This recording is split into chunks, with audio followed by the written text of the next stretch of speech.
Біраз уақыт бұрын жерлестеріміз Абай қаласында Қазақ СССР-ның еңбек сіңірген жаттықтырушысы Андрей Богданович Раиштың жүлдесі үшін бокстан өткен турнирде бақ сынады. Турнирге республика өңірлерінің өкілдері мен ресейлік спортшылар келді. Аталмыш турнирде Теміртау қаласының атынан Қазақстан Республикасының еңбек сіңірген жаттықтырушысы Анатолий Дмитриевтің 12 боксшысы және Теміртау спорт мектебінің 6 спортшысы қатысты. Жарыстың қорытындысы бойынша боксшы Алдияр Жұмабеков 48 келіге дейінгі салмақ санатында жақсы нәтиже көрсетті. 58 келіге дейінгі салмақта Дәулет Күмісбаев жақсы ойнады. Шешуші кезеңде 2-1 есебімен ол қарсыласын жеңді. Бұл спортшылардан бөлек Анатолий Дмитриевтің тағы үш оқушысы және спорт мектебінің жаттықтырушысы Дмитрий Гераскиннің үш тәрбиеленушісі жүлделі орындардан көрінді. Тәуелсіздік мерекесінің қарсаңында 18 желтоқсан күні шаһарымыздағы Құрылысшы стадионында қалалық бокс турнирінің жабылу салтанаты өтті. Байқауға еліміздің түкпір-түкпірінен келген барлығы 180 спортшы қатысқан.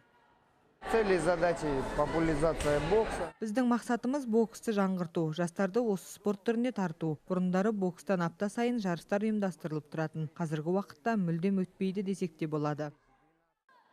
Байқауда Теміртау қаласының атынан Қазақстан Республикасының еңбек сіңірген жаттықтырушысы Анатолий Дмитриевтің шәкірттері, Теміртау спорт мектебінің өкілдері, Қазақстан Республикасының бокс бойынша спорт шебері Алмат Серімовтің тәрбиеленушілері мен Ақтаудан келген спортшылар қатысты.